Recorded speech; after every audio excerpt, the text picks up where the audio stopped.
High school. আমার নাম মোনালি দাস। আমার নাম সত্যমী দাস। আমাদের প্রকল্পের নাম সোলার ওয়াটার বোতল বাল্ব। এটি একটি সহজ কিন্তু কার্যকর ইনোভেশন যা সূর্যের আলো ব্যবহার করে অন্ধকারে আলো ব্যবস্থা করতে পারে। আমরা একটি সমস্যা খুঁজে পেয়েছি। আমাদের দেশে অনেক গ্রামে বা বস্তিতে এখনও বিদ্যুতের সমস্যা রয়েছে। দিনেও সূর্যের আলো পড়ে ঢোকে না, ফলে অন্ধকারে থাকতে হয়। আমাদের ইনোভেশনটি হলো আমরা একটি ফেলে দেওয়া প্লাস্টিকের বোতলের মধ্যে জল ভর্তি করে ছাদের মধ্যে বসিয়ে একটি সৌর বাল্ব তৈরি করেছি। সূর্যের আলো জল দিয়ে ছড়িয়ে ঘরের মধ্যে প্রবেশ করে। আমার পরবর্তী প্রস্তুত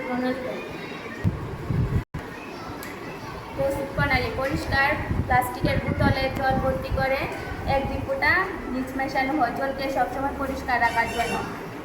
একটি কার্ডবোর্ডের মাঝখানে গর্ত করে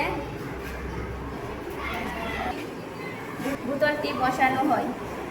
যখন সূর্যের আলো পড়ে তখন ঘরের ভেতর আলো প্রবেশ করে।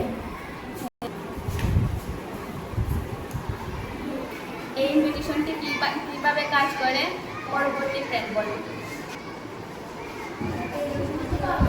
জলের